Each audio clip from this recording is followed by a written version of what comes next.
Hey, it's Jane Atkinson, and one of the things that we get questioned on a lot is how do I find an agent? How can I start working with speakers bureaus? And I wanted to provide you with a little glimpse into what goes on inside the Wealthy Speakers School by presenting you with this master's class that we did with my very good friend and longtime agent, Karen Harris. Now, I had two types of motivation for wanting to bring you this. First of all, it's really amazing information. And for those of you at every level, I think you're going to find some really good nuggets in there for yourself.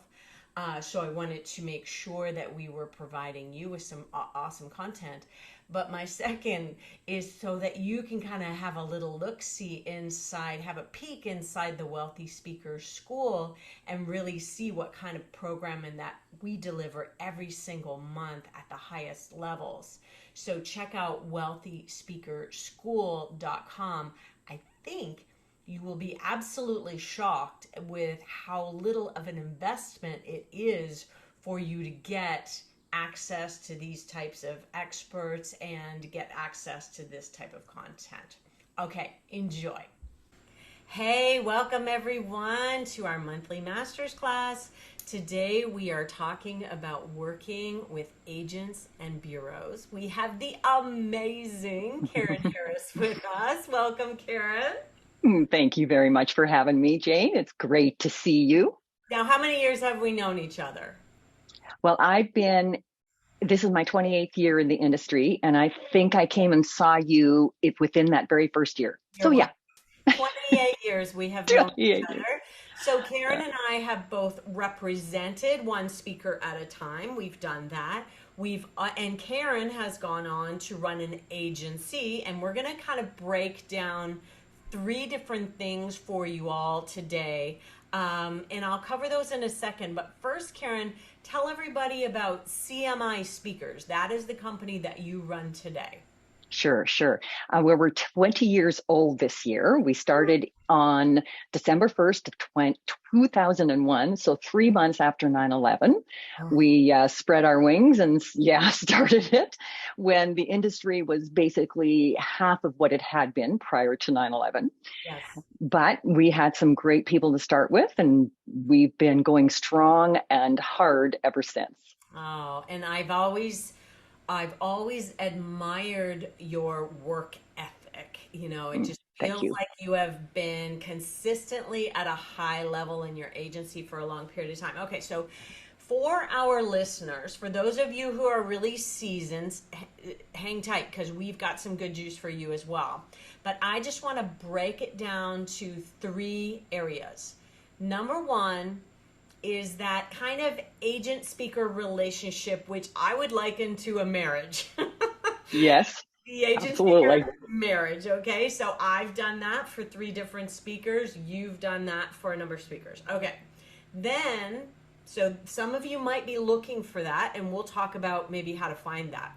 Then there's the agency level where there are people out there who represent multiple speakers, and we'll talk about that. And then there's the Speakers Bureau level where you are one of thousands of speakers, Yeah. but many speakers bureaus have now developed their exclusives division, and so that's become a business model as well. So we're going to Yeah. break down all of those for you and just kind of think, if this is for you, what would you even do to get started? So let's start with the agent speaker Sure. marriage. And I call it a marriage. I represented three speakers, Bets KK Burr, which was pre you and I meeting, Yes. and Peter Legg, which was when you flew out to Vancouver to meet with me. And then I went down to Dallas to represent Vince Pacenti. Yeah. And while that was happening, you were representing who?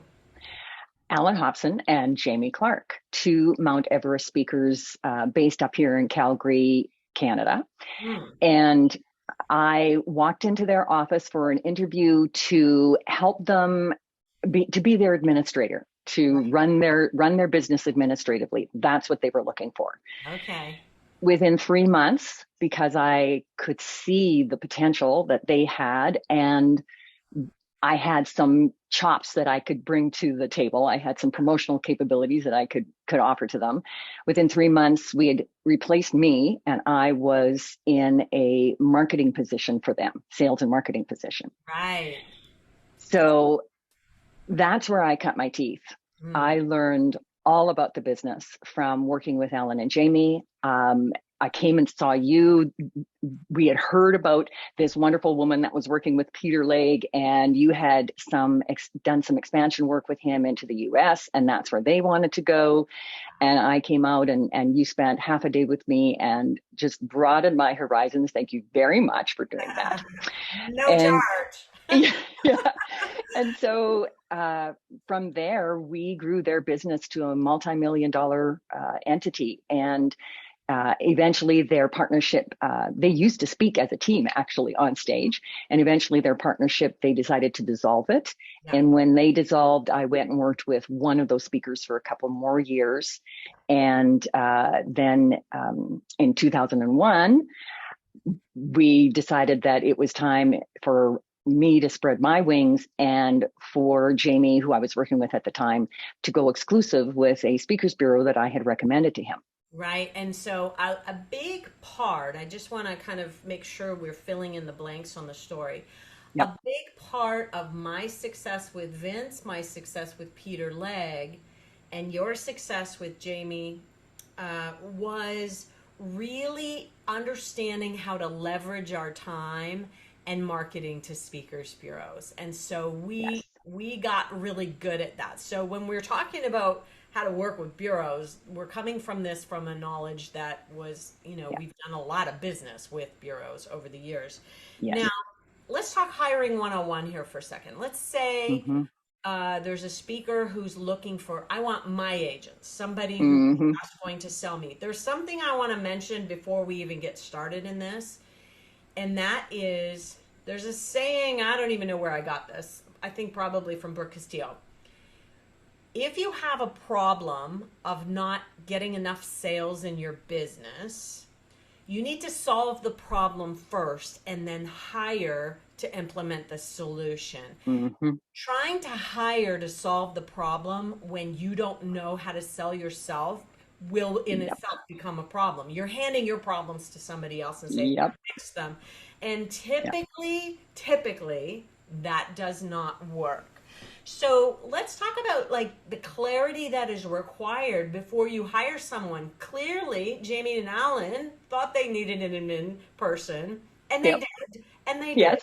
Yes, And they you did. got some of the admin stuff sorted out before you then went on to sales and marketing, which was then your role for many, many years. Yep. So, what do you think in terms of clarity people really need to consider?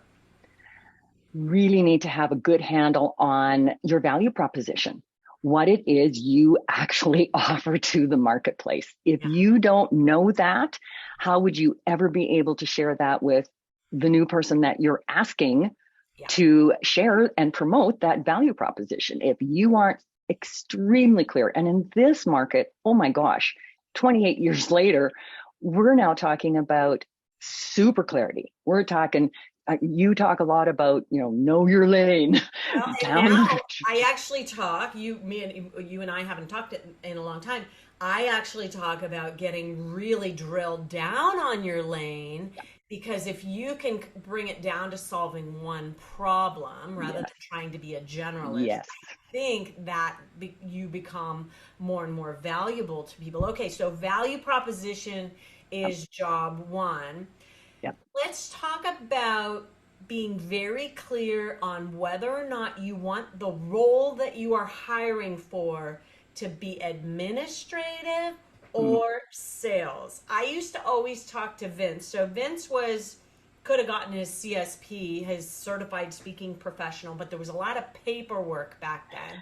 And Yeah. I would always say to him, do you want me to book you more business or Mm-hmm. do you want your badge? Mm-hmm. Mm-hmm. Yep. And Which do he you always prefer? chose more business. And Yep. so Yep. be very careful that you don't put your salesperson in the position of doing a bunch of admin Exactly. work for you because they're far more valuable to you running sales. Absolutely. There's absolutely no question that the person who's doing sales and marketing needs to have the ability to focus on sales and marketing. Having said that, they definitely need to understand what I call the back end, the Okay. logistical piece of the business. They need to understand it. When we train someone here at our CMI, and we know that we can see they have potential, we want to move them into sales and marketing, we start them on logistics. Because if you don't understand how to serve the customer after the deal is sold, if you Right. don't understand all those intricacies and the things the customer is going to ask the speaker to do Right. after the deal has been sealed, wow, you don't understand the foundation of the business. To Right. me, that's the foundation of the business. Okay. So So big you need someone who is willing to, who isn't just going to, I got to sell, sell, sell. You need someone who's willing to learn all aspects of the business, the Okay. entire piece of the event, the whole booking structure. Okay. And so if you are in the sales role, how Mm-hmm. many hours, like let's talk about your salespeople for CMI. Yeah. How many hours are they scheduling on their calendar outbound outreach?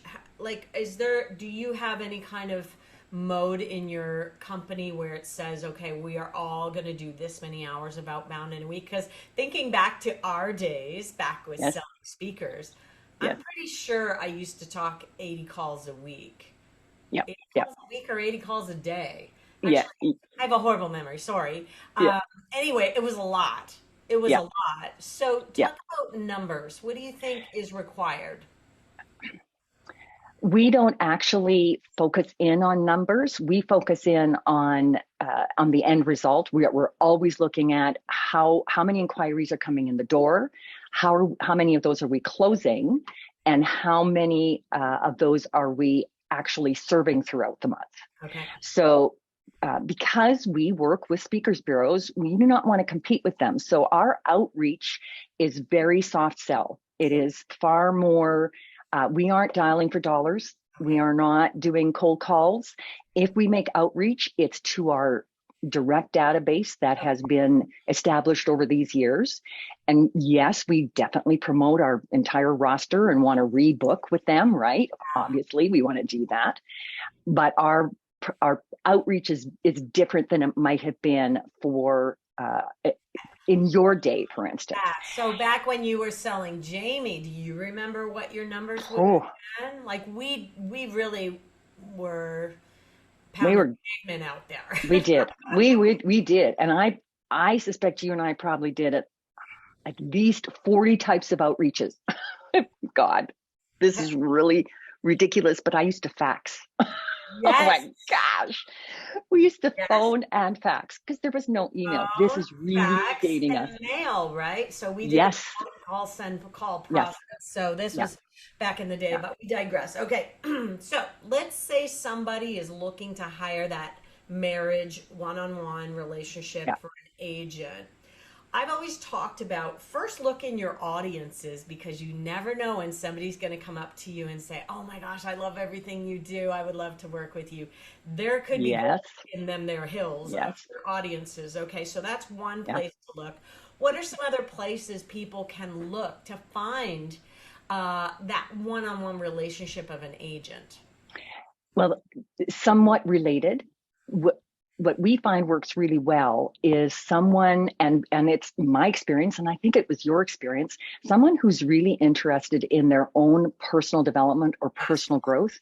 They may be attending Tony Robbins. They may be attending, uh, the Art of Leadership or whatever kind of events, and they are on their social. They're actually talking about what kind of growth they're currently going through, the books they're reading, the podcasts they're listening to. And we're not talking true crime podcasts here. Well, a lot of people, everybody's into true crime podcasts. We're talking about the other kinds of podcasts, the Yeah, professional development, the personal development.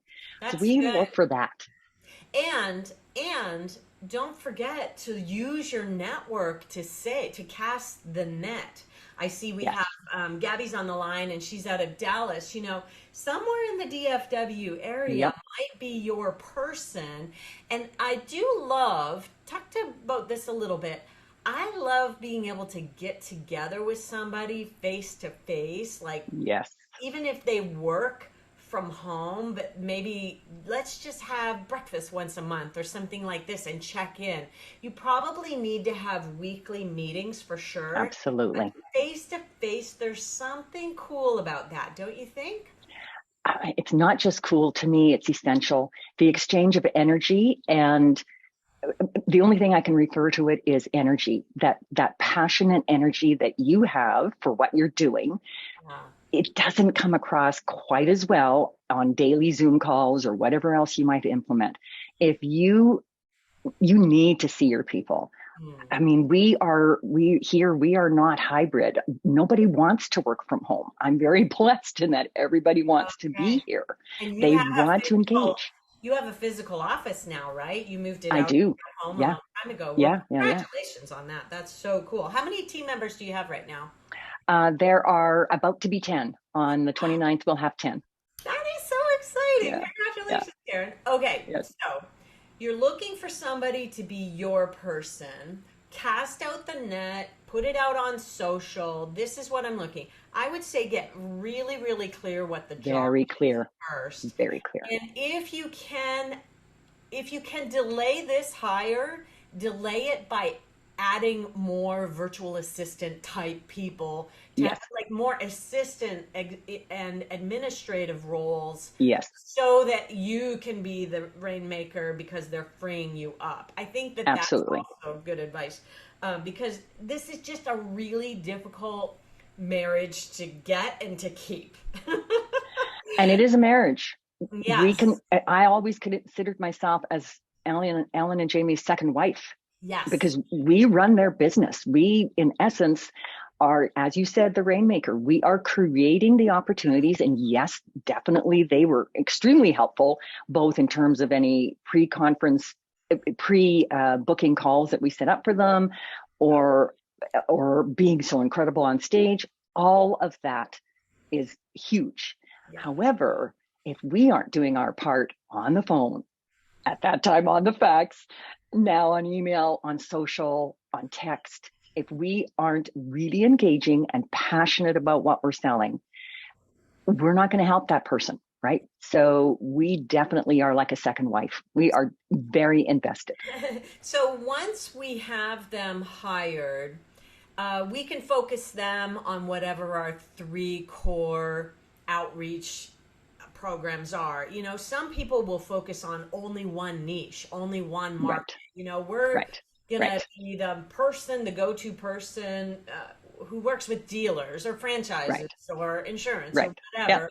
yeah, Give them some focus and also give them some training. I would say a lot of training on the front end rather than saying, okay, I need this many engagements. Here's my website. Here's my absolutely. video. Now go.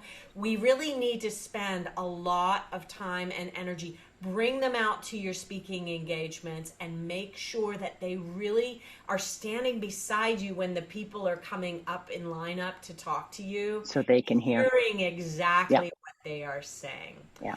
Um, I okay. would recommend also that this person that you hire actually sit in on your conference calls. So once an event is booked, they hear you, how you talk about your material and your message. They hear you on a conference call, but also for a period of time, however long it takes, whether it's 1 month, 6 months, however long it takes, Yeah, you do the calls and they are shadowing you that's and they are learning. And that. they, in essence, I believe you and I became clones. I had lots of agents say to me, talking to you is like talking to Jamie Clark or Yeah, Alan Hobson. yeah. So if you can become that cloned individual, that's what you want. You want someone who's going to hear you and repeat you as Awesome. much as they possibly can while they're personalizing it, right? Based on their own experience of you. Yeah, I love that we can find people who maybe are going through a change of life. Maybe they're coming Mm, back into the market after finishing up with their kids. So, to find them, let's start with our audiences. Let's move out to our social media network. I would not yeah. advertise, I would advertise only as a last resort. I would Hmm. really try hard to get some ideas from my social media network and say, this is exactly what I'm looking for. If you have any idea, and then hopefully you will get some Yep. results from that. And okay, so let's move on to an Oh, agency. before we go there, could I just mention we've Yes. had really good success with a posting on LinkedIn, Mm, but we have been very clear about what we were looking for, like super clear. that's great. And as a result, we've been able to hire some really influential people. Now That, we're talking to the agency here. Yeah, that's awesome. And that's what LinkedIn is really all about and that's designed what it's about. for. So it could be that Yeah, it's a perfect fit. yeah. So, okay, so moving on to an agency. An Hmm. agency might rep, you have what, 10 speakers in your roster? Correct. Yeah. So, and I just want to give a shout out to some of the other agents out there who I absolutely adore. Darren Powell has an agency now. We do Yes. work together at the Speakers Bureau. Yes. Holly Catchpole was my idol when I first Yes. started in the Yes. industry. Michelle, does she go by Gerard Joyce or Joyce? Michelle Michelle Joyce. Yeah. Michelle Joyce, awesome number of speaker and awesome roster. Who else? Who are some other agents that are out there taking in, maybe up to 10 speakers? Oh, Krista Haberstock with C Agency is still Okay. out there as well. Diane Goodman at Goodman Management as well.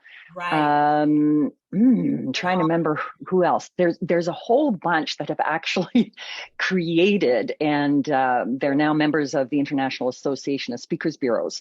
So if you want to check out those agencies, Okay. great place to go. iasbweb.org. IS, IASBweb.org. .org. Yeah. Have to probably scan the list. I don't know if they have them separated out when you do your search, but They actually don't. And that's a really good suggestion. okay, I'll good. have to make that one. Yes, yes, for sure. Okay, now I want to share the differences in terms. So when you hire an agent just for yourself, Hmm. you're going to work out the deal whatever the heck you want it to be, and that's going to Yeah. be between you and your agent. Typically, it's a base plus commission. That's pretty typical for that relationship, right? Sure. Sure. So when you get to the agency level, it's actually somewhat similar. Is it not a base or some sort of, what do you call your monthly retainer? I call it a retainer.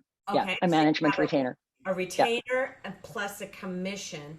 And then Correct. there's going to be an extra commission on things that are booked through bureaus or what have you. There's going to be a direct Correct. commission and then a different percentage for bureau booked business. And Right. so you really want to be in the position to be able to afford this person. Now, that Hmm. being said, let me give you a time when that absolutely didn't happen. So I was working for Peter Legg, and because we were like in this marriage, and he was at that time, I don't even remember how old he was, but I was really worried that I was going to work him into the ground. And I think his family was really worried that I was going to work him into the ground. And so we doubled his business. And then after a couple of years, I said, look, I'm going to go. So Yeah. I left and I went down to Dallas to work for Vince Pacenti. And he had no money to afford me. But we worked out a very creative deal where he just paid my bills and like Yeah. because he had zero business coming in the door when I arrived, and then we doubled his business year after year up till getting him to a seven-figure company as well. Yeah. But sometimes you have to get creative if where there's a will, there's a Hmm. way is kind of what I'm Hmm. going to say about it. But really, Yes. you should be in a position to be able to afford somebody, and you should definitely be able to sell yourself first. So, okay, you're moving on to an agency now, and an agency might have 10 speakers.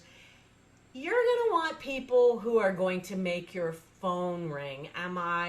Am I off base on that? In the agency world, do you want someone who's going to make your phone ring? Yes, you want someone who's going to definitely pull business towards you. And they will do it, each agency will do it differently, Okay. right? But a management agency is there to manage business. That's the traditional concept around a management agency. They're Okay. there to manage the business that you have created to a certain level. And now you are looking for help because you can't handle it all. You can handle all the incoming inquiries on a regular basis. And that is like the perfect time to hire is when you're losing business because you cannot handle all of Yes, the inquiries. Okay, so exactly. let's note that That's the for sure. that's the perfect time to do it is when you know that, oh my gosh, I'm not present on each of these phone calls when I am on a pre-booking call with the client. I'm not present because I know I've got one in 15 minutes and I got to get off to get that one. When you've got that kind of churn going on, Ah, then you need to be looking for help it's a good to, problem, but it's a very good problem. that It's a is very good problem. exactly when to hire. Okay, Yeah. now the agencies are typically everybody that we've mentioned so far, Hmm. maybe one exception in there too. Um, they're looking for a speaker who is a certain fee level and above. So if you're looking, if your fee is, let's say, $5,000 to $10,000, then probably Hmm. that one-on-one agent might be the best solution for you. Yes. But Yes. if you're probably 15, what would you say your average booking is in your agency? We're over 20K. We've Over got 20. a fairly high level of fee roster. Yeah. But we grew to that, right? I started out booking $7,500 speakers, Yeah. and we've grown to booking 40 plus $1,000 speakers. So Amazing. yeah, I mean, that has evolved over time. In our world, we're looking for a speaker in that 15K plus range, Okay. preferably 20K plus range, just because of all that we do for them. We do we're different than other agencies to some degree. Yeah, and we may have some people on the line here once we stop the Sure. podcast and open up for Q&A. We might have some people here who are in that range that are a good fit for you, who are private coaching clients of mine. So, Awesome. okay, agency level, definitely we're looking at higher fees, and you've got to probably have your marketing ready or close Oh to yeah. ready. Yes. Let me just say that most agencies are not going to launch a speaker unless you're some sort of unicorn, like, I don't know, leaving a massive company and you've already got tons of Yes. inquiries and like you Yeah. have some sort of big bio or something. What would be a unicorn situation for you where you'd be like, yeah, okay, maybe I'll take this one on even though you're not Sure. necessarily launched as a speaker Yeah. yet. I've done that a couple of times, and the best example I can give that most people would probably know about is Vin Jang. Vin was doing very well over in Australia, decided he wanted to tap into the American market, Okay. and left something on social media, and nobody responded to him for about 3 or 4 months. And I happened to, otter God, I happened to run across it, and there he was. And I watched his video, and I went, he's got that thing. He's got it. He's Yeah. got whatever it is that you want to call it. He's got the charisma. He's got the package. Nice. And so I took a chance. He had zero business when he started moving over here, and he flew from Australia to the US to do his individual bookings. It was an insane time, but he was incredible on stage, and we used the speaker bureau industry a lot to help launch him. So I will look at somebody from another country. Um, People are very much interested in diversity and inclusion kind of topics today, and therefore color, race, etc. All of those things come into play.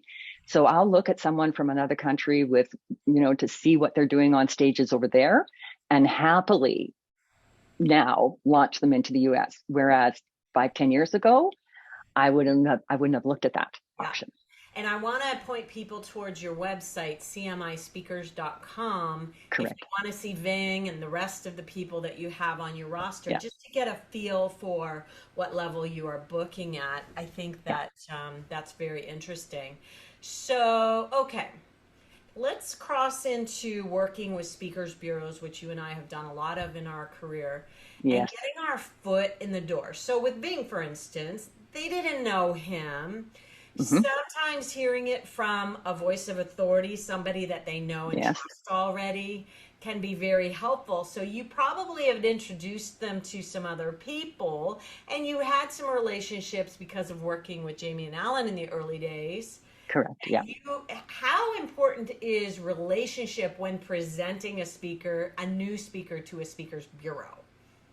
Absolutely paramount, Mm, because you have developed a relationship of trust with that agency and specific agents. yeah, And if you say, I put my mark, I stand behind this particular man or woman, yeah, and this is who I think will really help you to expand your business with your clients this year, yeah. that makes a huge, huge difference. I think it really Not does.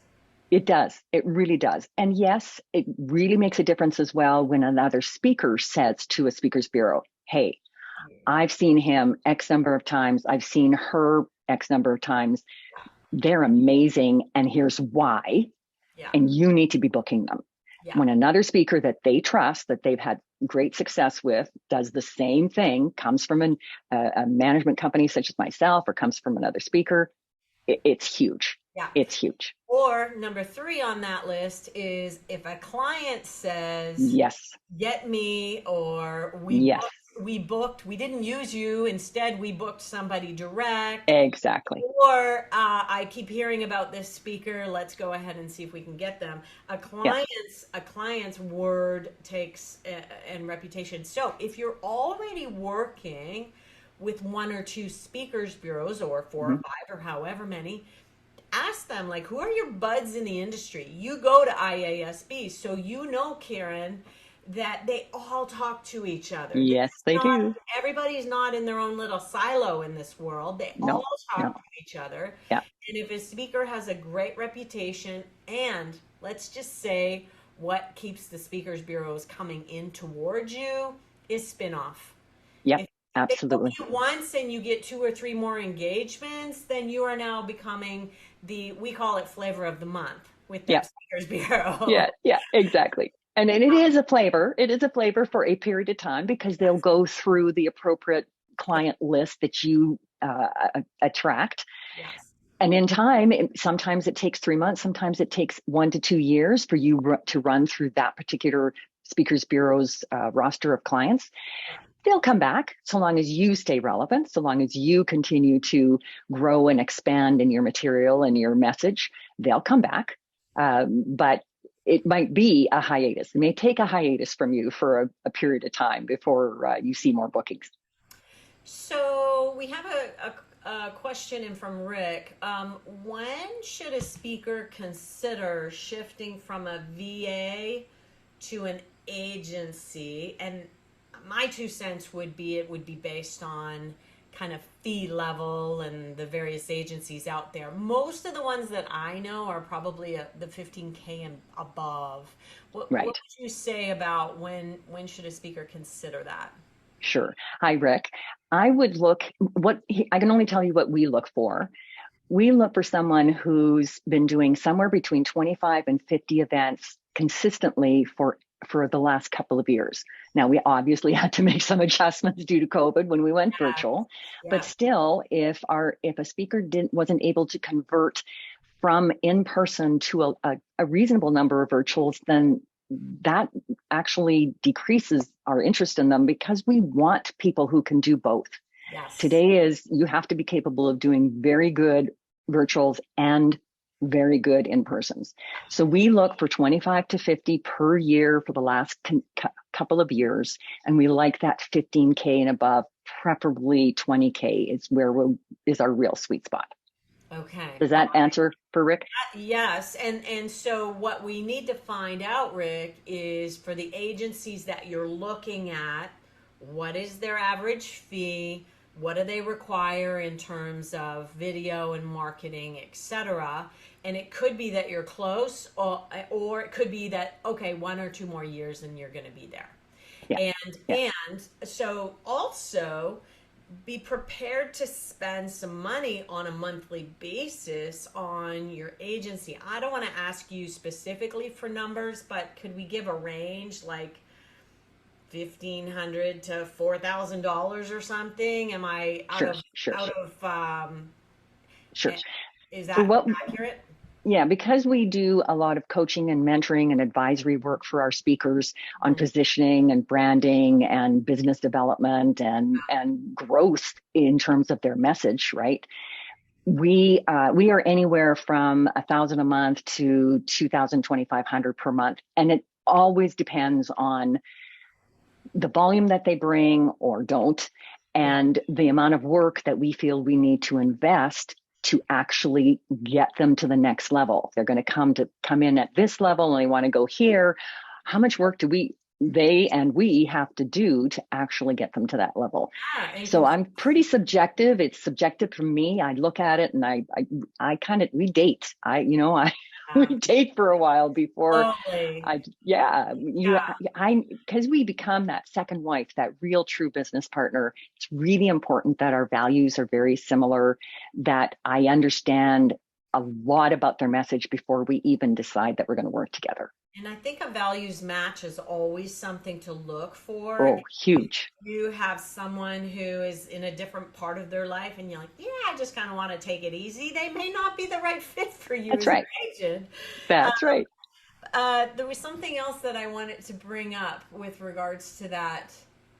Oh, okay, it's gone. That's So, okay. Come back.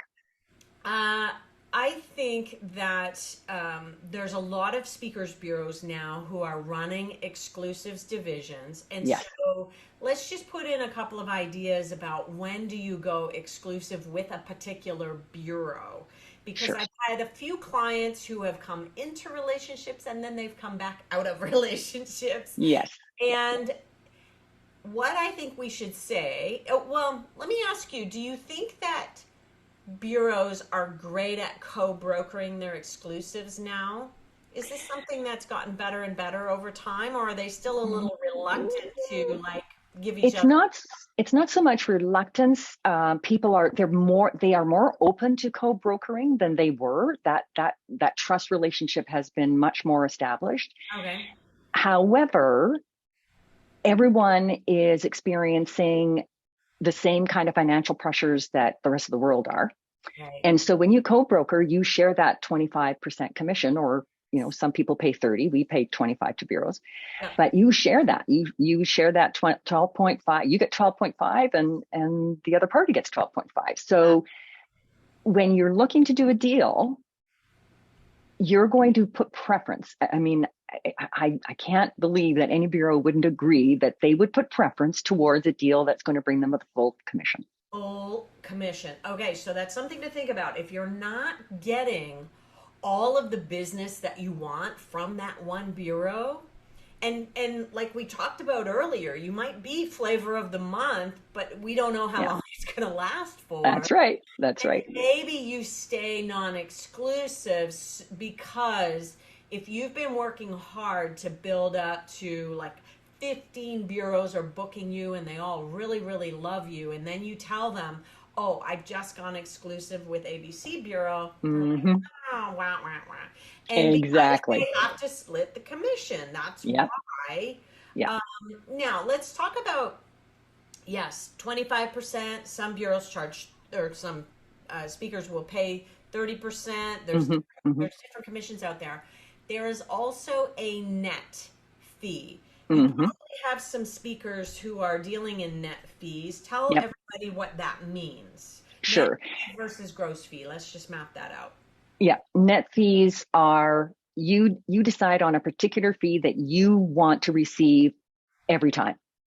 And let's say it's 25,000.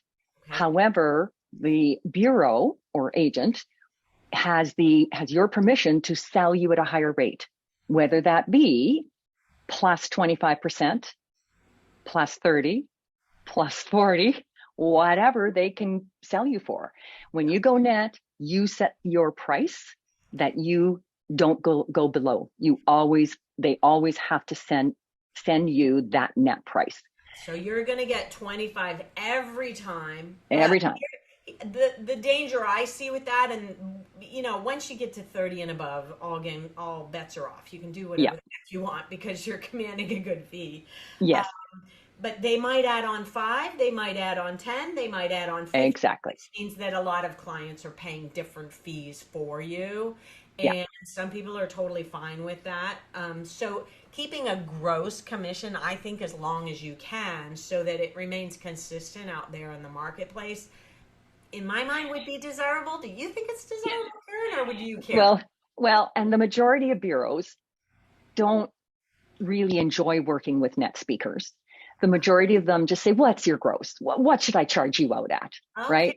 Which that's is interesting. Okay, I didn't it's know been an that. interesting transition because we went net with a couple of speakers about COVID time Yeah. 2 years ago, and it's been fascinating to experience some bureaus. There's the bigger bureaus, Washington and leading authorities, Harry Absolutely. Walker, they deal in net all the time. They understand the concept. There's Yeah. no questions. But the mid-size or smaller bureaus, they just want to know your gross. Just Yeah. tell me how much I've got to charge the client, and then I'll send you X amount of money. So when we did our fee schedule, we did both because as time evolved, I ended up doing both. This is the gross that you need to Yes. charge, and this is the net we always want to see. So, All right. Since we're talking money, let's talk travel inclusive. Uh, mm, uh, a travel, like a bulk travel fee, sure. charge 1,500, 2,500. Talk a little bit about what your people are doing right now on that. Everybody's doing something. Well, not everybody. A couple of them are doing it this way and a couple are doing it that way. For Okay. a couple of my higher fee speakers, their flat fee includes air only. So we're looking at, somewhere between $2,000 and $3,000 for a flat fee for just airfare for my higher fee speakers. Good. And then the 20 to 25-ish range, they're looking more in the 1,500 to 2,000. And some of them will add in air, ground, and meals into that. And others actually will add in for a full flat fee, the hotel as well. So it really is dependent on the speaker. But Okay. that's kind of the ranges we're dealing with. I know my client David on the line here.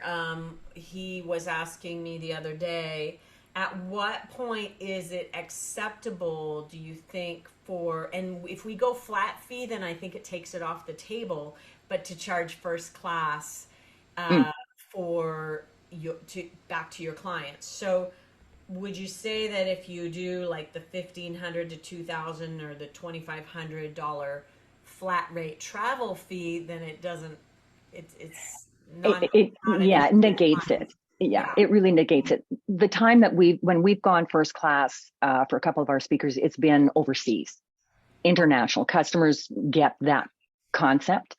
If you have a health related problem, I've had that situation where speakers have had health related issues and they need extra space because of their legs or whatever, thrombosis in the legs, etc. I've had that situation, and so we explain that. We just say, hey, he's got this condition and he needs to be in business, and so this is his fee. Okay, good. So, All right. So, a lot of things to think about when it comes to finding an agent, when it comes to hiring an agency, when it comes to going exclusive, non exclusive with a bureau. Remember that once you get your foot in the door with a bureau, you become a part of their database. And how many people yes, do you think are in an average speakers bureau database? couple thousand. Couple It's big. thousand. I would say some bureaus probably have 10 or 15,000. Exactly. And Exactly. their goal is to pare it down so that they really, kind Yeah. of know Yeah. 2,000 of them. Yes, yes, yes.